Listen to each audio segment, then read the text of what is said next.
For the last few episodes, we focused primarily on the Hat Artifact Trap Tricks deck that the format was named after, but there also existed more explosive strategies. While receiving powerful support in Primal Origins, Sylvan was a devastatingly strong deck that would not see a surge in competitive play until later in the format, and furthermore, the Realm of Light structure deck was released on June 27, 2014, bestowing Lightsworn with the powerful Raiden, Hand of the Lightsworn, Minerva, Lightsworn Maiden, and Michael, the Arc Lightsworn. In this series, both MBT and myself will be traversing the sands of Yu-Gi-Oh's history. Each episode will take a deep dive into Yu-Gi-Oh's past formats and unlock new strategies as new sets become available. Strap yourselves in because anything is possible. Welcome to the history of Yu-Gi-Oh! Hey, Joseph. Yeah. I got an interesting one for you today. I think we need to add to the Cimoooooooo MBT lore. It's been a while since we've done this for all the people who like writing fanfics about us. What do you think it would look like if you and I had a kid? An abomination to God? Well, we can actually find that out right here because I pulled up a random generator. I was so kind to make you the dad because I think you would make the better dad in all honesty. So congratulations. You want to see what this would look like? Not at all. Please do press the button though. Oh! He's a pretty good looking kid. Oh, that's not bad. That's not bad. Are you sure I'm the parent though? He seems to have Gage's hairline. Bloodline Heroes of Lithis is a card-based fantasy RPG where you collect champions, build kingdoms, and also create legendary heirs of your houses by combining the forces of various bloodlines such as orcs, lycans, demons, and dragonborn. With visually stunning 3D graphics and easy controls on a vertical screen, immerse yourself in a world where you can customize your champions by marrying different bloodlines until you find a unique combination of any 5 powerful abilities out of dozens of traits that suit your own style of gameplay. Lycanus is a must-try lineage of werewolves, and you can level yourself up to unlock more companions for free. Click the link in the description to try the game out for yourself, and use code BLDHOL2 to obtain a random bloodline 20 intimacy packs, or use gift code BLDHOL1, which is still valid.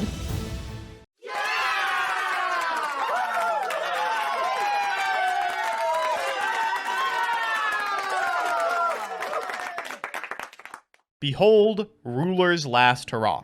So the dragon rulers are still legal, somehow, and they find their footing with this, Lightsworn Ruler. Now, Lightsworn is an archetype that needs no introduction. We've played it a ton of times on the history of Yu-Gi-Oh!, but it wasn't until June of 2014, when the new structure was released, that people started taking it seriously for Hat format. That structure contained Raiden, Hand of the Lightsworn, an impressively powerful card that gave Lightsworn a really good normal summon on an empty board. Because of this, it was able to set up a really powerful deck, one that would attempt to mill cards like Eclipse Wyvern to get powerful light and dark dragons into your banished zone, things like Light Ray Diabolos or Judgment Dragon. From there, you could set up impressively strong and resilient OTK turns by looping these non-once per turn summonable monsters. Add to that Lumina Lightsworn Summoner's interaction with Raiden, Hand of the Lightsworn, allowing you to make a level 7 Synchro monster, and the newly released Michael the Arc Lightsworn, which is a type of removal that Yu-Gi-Oh! Doesn't see often, and you might see just how this deck catapulted to mid-tier status. Now notice I didn't say top tier status. There's still a lot of things holding this back. Despite the fact that it's a competent and capable combo deck, there's a couple of those in the format, and it has to compete for metagame space with the deck that Alex is playing, Sylvan. Finally, I want to showcase one individual card in this strategy, Soul Charge.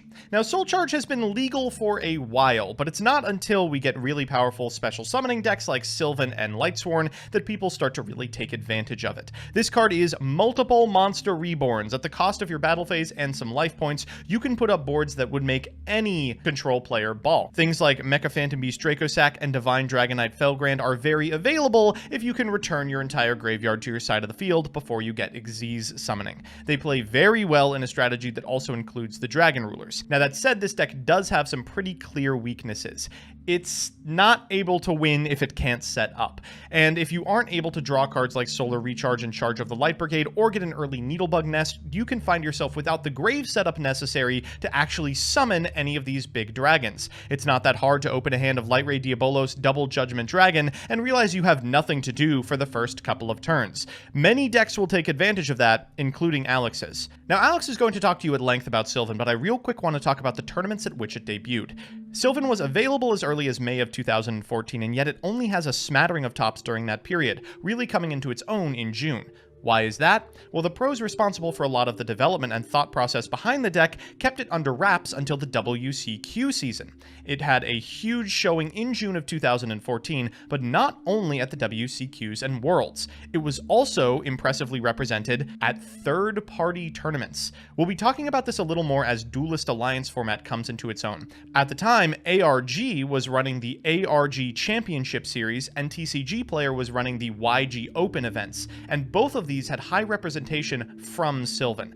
It's these events that we'll be looking at in the coming months, so I just want to get a baseline understanding of what they were before we delve deep into them in Duelist Alliance. For now, enjoy this. Now, this may surprise a lot of you, but just because the format is called Hat format doesn't mean Hat was the only deck running around. Surprisingly, Sylvan was arguably the best deck during this format, but this didn't get discovered until later on. A lot of the top players were actually just brewing this deck up behind the scenes in preparation for the North American WCQ of 2014. And this is arguably the most explosive deck to be able to play Soul Charge, just because you have access to so many level 7s and level 8s, especially when you throw in like something like Blaster in the deck as well. I mean, just the options this deck has at its disposal are incredible, and hopefully we get to show that off in today's episode. So, ladies and gentlemen, introducing Sylvan. So, the whole idea of this deck is that a lot of the cards are just easily able to get into the graveyard to then be re-special summoned through all of the good plant synergistic good stuff cards that have existed up until this point. And we're going to quickly do the card by card for some of the ones that you may be familiar with, but we're going to take some time to talk about the other ones that you may not be. So, of course, you know Blaster. This is from Dragon Rulers. I mean, there's fires in this deck, surprise. Tempest was also an inclusion, but this deck is just opting to play Blaster. Curry Bandit's maybe the best normal summon in this deck. If your opening play is not that fantastic, what you can do is you can just normal Curry Bandit, you can just send it to the graveyard, excavate 5, and then that way, not only are you going to load up your graveyard with potential good monsters to resurrect off of something like Soul Charge or Miracle Fertilizer, you also get to pick a spell card from those and add it to your hand, which helps you dig for Soul Charge, which is great. 2 Lone Fire Blossom. I believe this is semi-limited because otherwise this deck would play 3. Lone Fire Blossom plus Soul Charge is basically the god combo because you can Lone Fire into something like Hermitry or Sage Koya, and at that point, if you have Soul Charge, you can bring back both of the Lone Fire Blossoms, and it just gets nasty from there. So 1 Spore, of course, because it's like one of the best monsters that's still a tuner at this point because we've gotten rid of everything else. Triple Hermitry. So this is the first of these Sylvan monsters. So the Sylvans all revolve around the excavating mechanic, which this effect has sort of already existed in Yu-Gi-Oh, but it didn't actually have a keyword until Sylvans were released. So excavating is the act of taking cards from the top of your deck, and then after you do something with those cards, they are most likely going to go to the bottom of your deck instead of getting milled to the graveyard. So in the instance of Sylvan Hermitry, once per turn, you can excavate the top card of your deck. If it's a plant, send it to the graveyard, and if you do, draw a card. Otherwise, place it on the bottom of your deck. Now, this deck is playing a reasonable number of plants, but there's not a ton. Ideally, you're going to be sculpting the top of your deck with some of the cards in the deck, like Sylvan Hermitry's second effect, which reads, if it's sent from the graveyard from being excavated, look at the top 3 of your deck and place them on top of your deck in any order. So a great card for not only being able to generate you advantage, it's level 8, it's 2700, which is quite relevant, and also being able to make sure the top of your deck is good for any of the other type of effects you have, if also important. We also have 2 copies of Sylvan Komoshrumo. Now, this one seems pretty bad, but the format is just slow enough that this card is good. It also excavates 5, which is very important. So it's a flip monster that flips and excavates for 5, which is great, and then any of the cards that are not plants are put on the bottom of your deck, and then if it's excavated and sent to the grave, you can target a spell or trap your opponent controls and destroy it, which is quite good, so that way the back row is clear before you commit to your plays.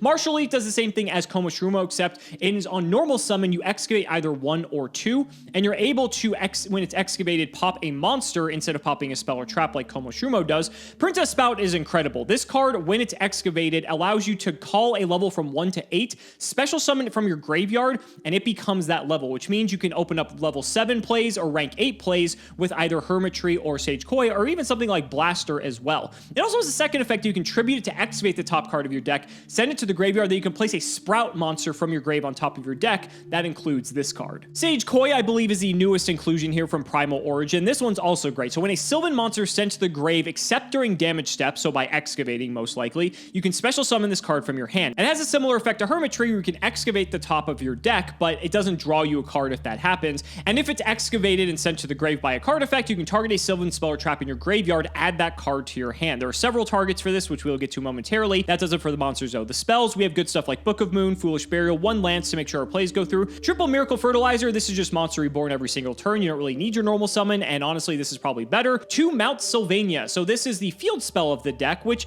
is actually incredible for what this deck is trying to do. So the first effect says, send a plant type monster from your hand or face up field to the graveyard, choose a Sylvan card from your deck, and place it on top of the deck. You can only do that once per turn, but that's great for setting up something like Princess Sprout or anything else to ensure that Hermitry will get you a card. Then you also have the second ability, which says once per turn during your opponent's end phase, you can excavate the top of your deck, and if it's a plant, send it to the grave, otherwise place it on the bottom of the deck. So just getting a free excavation at the end of each of your opponent's end phases could potentially get some things rolling. We have 2 terraforming to supplement this. Triple soul charge, like I said, the ceiling on this deck is insane, so we want to just get to soul charge and load up the graveyard as quickly as possible. And then we have Sylvan Charity. This card is just literally insane. You draw 3 cards, and if you have a Sylvan card in your hand, reveal 2 cards from your hand, including at least a Sylvan, place them on top of the deck in any order. So it is a 3 for 3, but at the same time, you're stacking your deck with cards that you want to put there to trigger their effects, such as Princess Sprout, or to set up for Hermitry to get you an extra plus. And you can just draw the card that you put there because of Hermitry's ability that will excavate the top card, that's the first one, and then draw you a card, which is the second one, so you can just add that card to your hand by default. This card is mental, which is why we're playing 3 of it, and of course triple Upstart Goblin as well. And then backing it up, 3 trap cards, Vanity's Emptiness. God, this card fucking sucks. All right, then we have the extra deck. We have an Allied Justice Decisive Armor, which if this comes up, I will be genuinely surprised, but it's not too difficult for this deck to make this. We have a Scrap Dragon, a Stardust Dragon, and a Stardust Spark Dragon because we do have access to Spore, which makes a lot of plays possible, especially since we have access to 7 so easily. And then we have the Xyz monsters. I'll say the Sylvan High Protector is crazy because it needs 2 level 8s. It's generic. Once per turn, declare a card name. Activate the top card of your deck, and if it's the declared card, add it to your hand, otherwise send it to the graveyard. So this is great if you want to get something in the grave, or if you know what's on top from like a Hermitry or a Sylvania or something, you can ensure that that card is going to go to your hand. And if a card is sent from your deck to the graveyard by a card effect, which this can trigger itself, you can detach a material from this card, target card on the field, place that on the either top or bottom of the deck. So this is a very unique form of removal because you can actually place cards on the bottom of the deck. Really cool card. We also have 2 copies of Felgren, which is obviously the go-to for the rank 8s just because it's basically immune to everything. 1 Alucard, we do have some 3s, so this could potentially come up. Heliopolis is another blowout 8. Mecha Phantom Beast Dracosac is the best 7. Anganir could potentially come up. This is a neat little card to protect our monsters. Big-Eyed is still Joseph stuff. Giant Grinder is also great for dealing with big stuff as well. And 2 copies of the signature boss monster of the deck, Aurea, the Sylvan High Arbiter. This card is fucking crazy. It needs any 2 level 7, so again, it is generic. Once per turn, send a plant-type monster from your hand or face-up field to the graveyard. Look at a number of cards from the top of your deck equal to the level of that monster, then place them on the top of your deck in any order. Once per turn, you can detach an Xyz material from this card, choose a number from 1 to 3, excavate that many cards, send any excavated plants to the graveyard, and if you do, return up to that many cards on the field to the hand, minimum 1, except this card, place the others on the deck in a random order. So this is a 2800 rank 7 that can just essentially Brionac 3 cards and then also generate you value on top of it. This card is fucking nuts.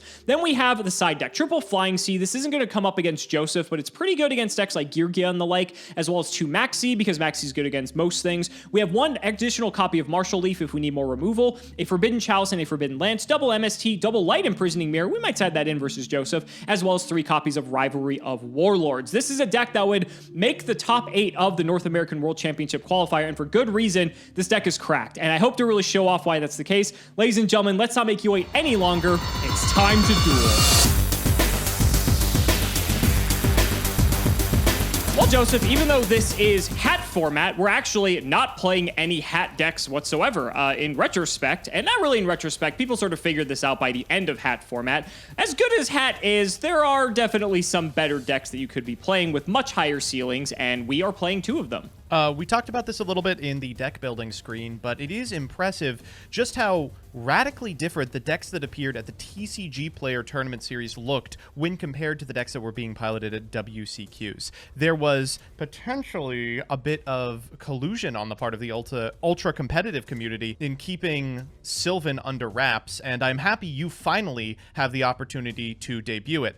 And I'm sure giving you the best deck in the format definitely will be the thing that gets me out of the shirt. I'm sure it's a great idea. You are not accounting for the fact that it would require me to pilot the deck correctly, and I imagine that is not going to be the case. So with that said, let's go ahead and shout out the patron. It's Giovanni Ballerini. Thank you for the support, buddy. You got the hand up.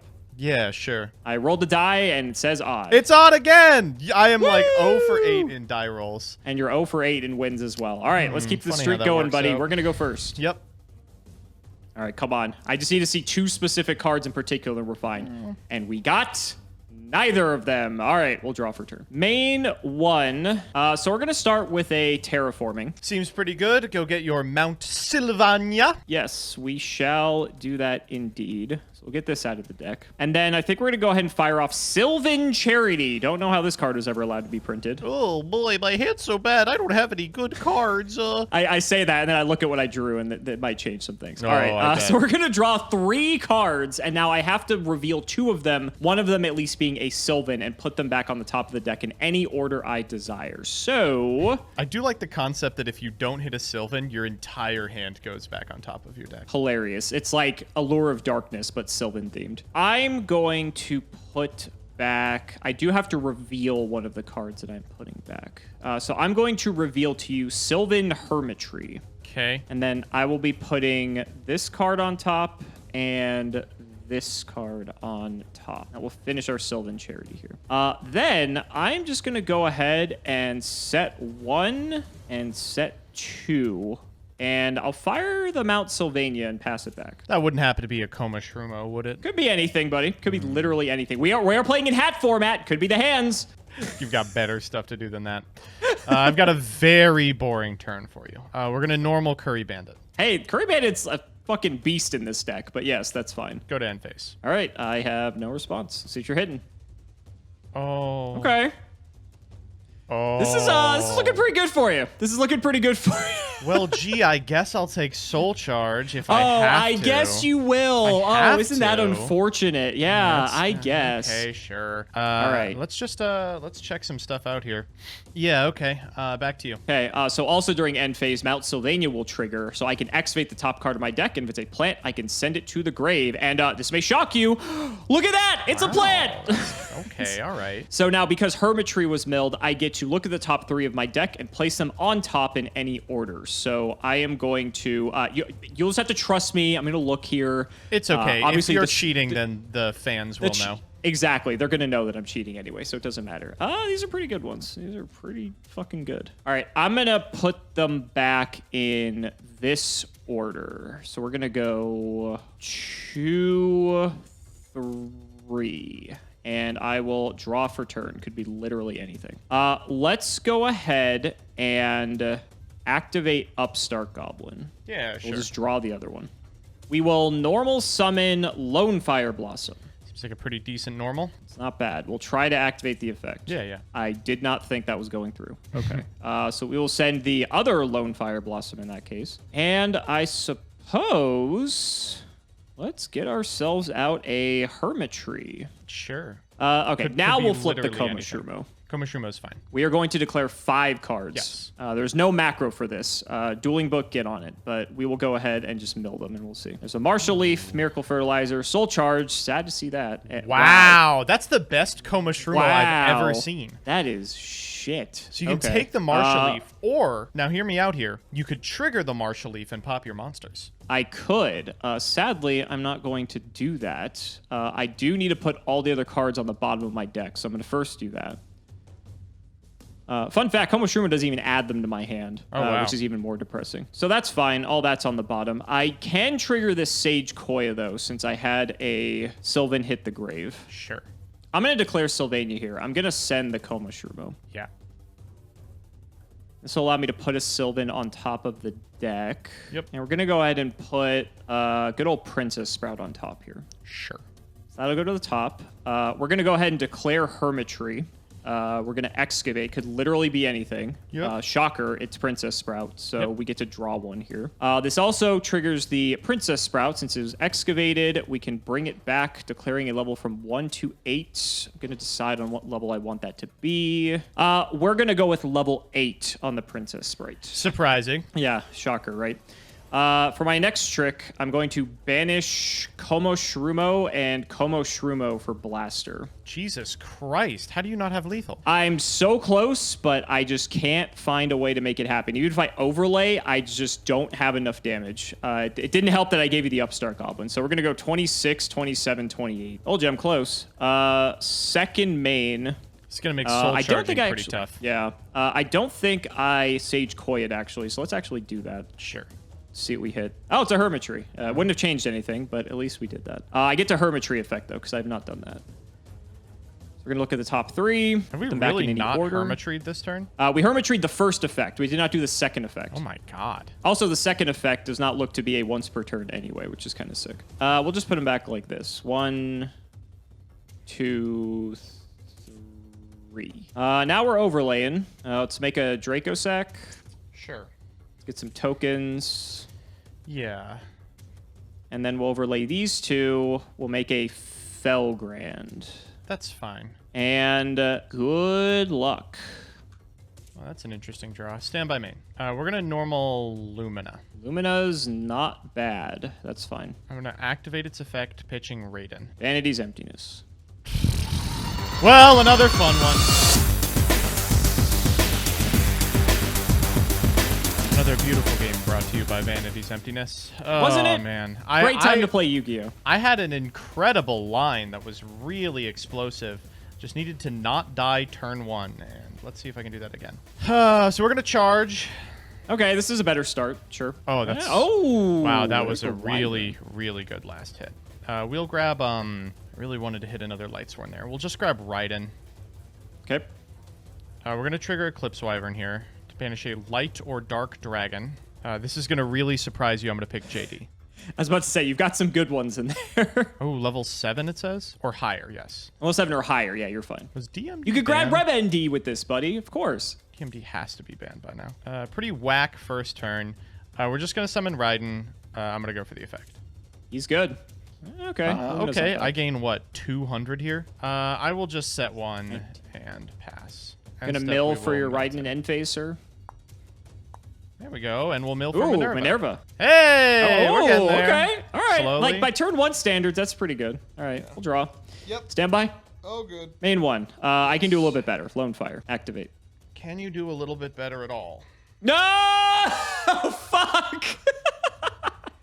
Shit. All right, you know, this is deserved. So fucking good. This is so How do deserved. people enjoy this format? Okay, so here's the thing, right, buddy? Like, we always talk about how, like, these decks are crazy high in their power level. The thing is, they lose pretty fucking hard to Vanity's Emptiness. You may think Hat or Geargia are fucking boring. They at least have 10 back row you have to play through in addition to it, and they have time. They can wait as long as you want, but decks like this... People are looking to my hand. I don't know what the fuck to do. I've got a couple sets, I guess. That's something, but I'm pretty sure I'm dead here, so go ahead. We're going to go Raiden at end step. Oh, during your end phase. It's your end phase, sir. It's a Lightsworn. This is not Mount Sylvania. Yeah, that's fine. We'll go Raiden. Okay. Oh, no. We sent our vanities. Oh, no. What are we meant to do here? We should be playing Stardust. I'm going to normal summon Aaron. Is that okay? Yeah, Aaron's fine. Send these 2 to the grave. Love that he's a tuner, by the way. I love it, too. I think it's great. Aaron's, what, a 4? Correct. All right, time to make the only 8 in the deck. You ready? Boom. Excellent. Why? I don't know. Okay, this is... I mean, it's looking pretty good. Let's just fucking go for JD here, huh? You have 4 more Lightsworns with different names. That's pretty good. Yep. Anything here? Nope. Sick. I'm going to pay 1,000. I'm glad that you did this synchro play just to JD, but I guess you needed them engraved. I needed them engraved, yeah. I will book JD in response. Don't you do it. That's fine. Does JD hit himself in that case? It's destroy all other cards on the field. Anyway, I've got 5 monsters in the graveyard that are all light. So I will summon Light Ray Diabolos. Yes. Okay. God, this is insane. Yeah. All right. I have 5 monsters in my graveyard that are all light, so I will summon Light Ray Diabolus. Oh my god! I was actually dead if I didn't book the thing. You were, in fact. Yes, you were. You might be dead anyway. I might be. Yeah, that's true. Diabolus is a 7? Wow, unfortunately, crazy. yes, it is a 7. Oh, I just don't even summon the second one, do I? If I keep him in hand, I kill you. I'll trigger Tempest here. We'll banish Eclipse Wyvern and Diabolos. Oh, because JD, right. Yeah. And then we'll Eclipse Wyvern to bring out the JD. Okay. Fun fact, that is not a once per turn. Nope. Then we'll just summon JD. Nibiru. Great format, ladies and gentlemen. I love Vanity's Emptiness. I fucking love this card. Welcome, ladies and gentlemen, to the history of Yu-Gi-Oh!, where we do not absolutely ignore the fact that Vanity's Emptiness is in the format and Gentleman's Agreement out of it, nor do we condone such behavior. So with that, Joseph, would you like to start Game 3? Yes, I would. Okay, real quick. I do want to say, not only is Vanity's Emptiness a load of horse shit, it is also legal for the next format. Yep, they did nothing about it. Lone Fire. Go for it. At least I don't have to worry about Vanities this time. I'm going to go for another Lone Fire. Just skip a step here. Where is my Maxi? Actually, not great. I'm going to go for the big tree. Yeah. We'll declare the big tree. Sure. That is not one. Whiff. That's unfortunate. So this goes to the bottom. I'm just setting one and passing. Go ahead. Anything in standby? I do not have anything in standby. That sucks for me. Main one. Yep. Bah, shit, I don't know. Maybe we didn't need a board out of emptiness. Yeah, this one is not going so hot. Sure, I'll draw. Maybe the true emptiness is the one in your heart. Nope. Main one. Let's start by... Is there any way I can manipulate the top of my deck to hit Hermitry? There probably is, but I'm probably not good to know how to do it. So I'm just going to declare Hermitry blind. Absolutely, sir. Hey, oh, you hit it. Don't even need it, buddy. Don't even need it. All right, we'll draw. That's pretty good, actually. All right, let me think. So... Also, because I hit a Sylvan and it hit the grave, I'm going to special summon Sage Koya. Sure. Fuck it, I'm down. I'm gonna normal summon Spore. Let's sync these two for a Scrap Dragon. I am going to Claire Scrap Dragon. I'm gonna target your monster and my back row. Then, in that case, they will resolve. It is my Lance. And it's my Eclipse Wyvern. Let's go grab Diabolos. Let's go Foolish. Yes. I am going to dump Blaster. Yep. I will activate Blaster. Yep. I will go to battle. Yep. 27. Yeah, that's a lot. 28. I will Rainbow Karibo here. Fucking Rainbow Karibo. You have to we be gotta play shitting something. me. So basically, it just can't attack now, correct? Yeah. Okay. 28 on the scrap. Okay, that's annoying. Second main. We will overlay. I'll just make Felgrand. Sure. And over to you. Stand by main. I'm gonna normal Raiden here. We'll go effect. Minerva.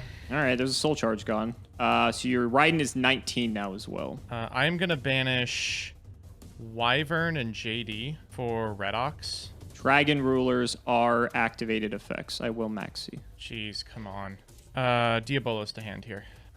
We are going to... I'm gonna link these off. We'll go Star Eater. Star Eater. All right. Wow. Well, that is big enough to clear Felgrand, unfortunately. So I don't think I have any response. Sure, so I take, what, 4 here? That's it. Go ahead. Okay, Blaster comes back to hand. Good old Star Eater, huh? Let's start with Sylvan Charity. Sure.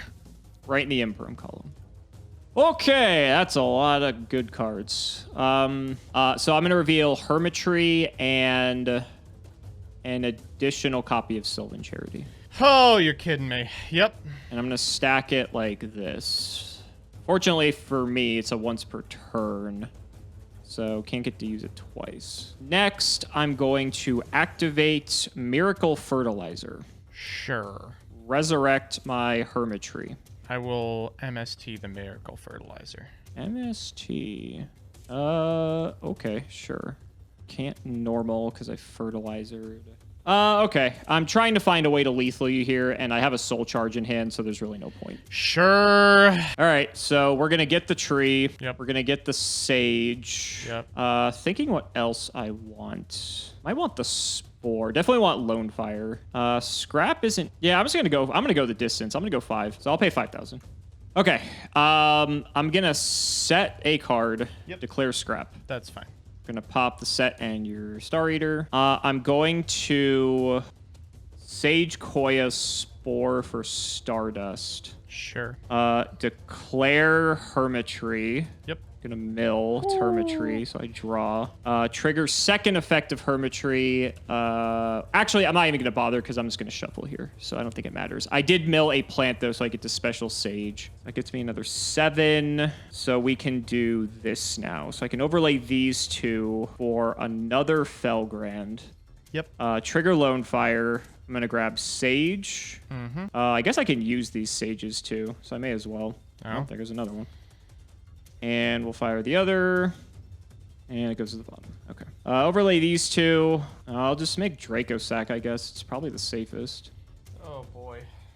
Get tokens. And good fucking luck beating this. Shockingly, I've got some draws that do it, but let's see. You've got some stuff in there, so you have options. Not particularly. Not particularly. So I need 1 more light monster for Diabolos and 2 more light sworns for JD. So I'm going to normal Curry Bandit. That's a good one. Yep. Is it? Token is fine. All right. Let's just go to end and trigger Curry Bandit. Sure. Okay. We'll take this. Let's take the Wind Blast. Yeah. Back to you. Draw. You have Diabolos in hand, right? From the Wyvern? Right. Okay. So you have Diabolos. So how do you live here? Another Rainbow Karibo doesn't do it. Fuck it. Banish 2 fires for Blaster. Sure. I'm just putting everything forward. Attack. We will Rainbow Karibo here. Oh, it has the effect. Shit, I forgot. Okay, redeclare. Yes. 26. Yeah, you got it. Okay. Oh, I was like, what the fuck? I'm like, is there something else I'm missing? Is there another Rainbow Karibo? Jeez Louise. That was a rough one. Yeah. So the first 2 games, we both fell at the hands of Vanity's Emptiness. Great card, fair card. Yep. And this third game, you fell at the hands of another extremely balanced, fun, and fair card in Soul Charge. Yep. Now, if anyone has never seen Soul Charge before, this is why this card is banned. I don't know how many you were playing, but I was playing 2. This deck is on 3. Yeah, of course. I was like, why would you play 2 of this card?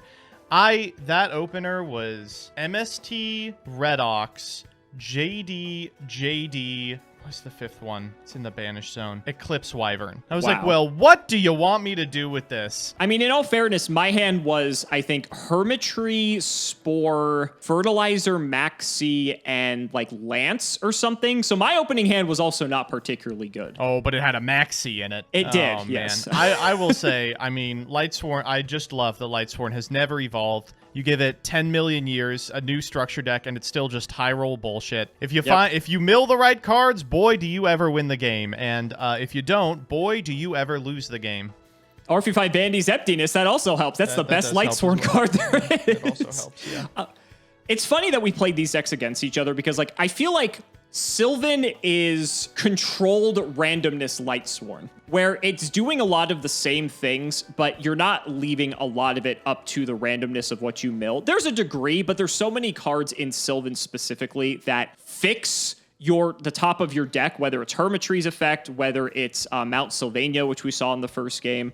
Sylvan Charity is another one. The cards draw spell, which is crazy. We're trying to just make gigantic idiots and kill the other person in one turn, right? Mm-hmm. But if you're playing a deck that's trying to just get cards into the graveyard to do that, both of these decks are good at that, but one of them is going to be taking it to 11, milling as many cards as possible, hoping to hit it, where Sylvan doesn't mill you as much, and most of the time, actually, the cards that you mill get excavated back to the bottom, so you don't even get the opportunity to get those cards engraved where Lightsworn allows you to.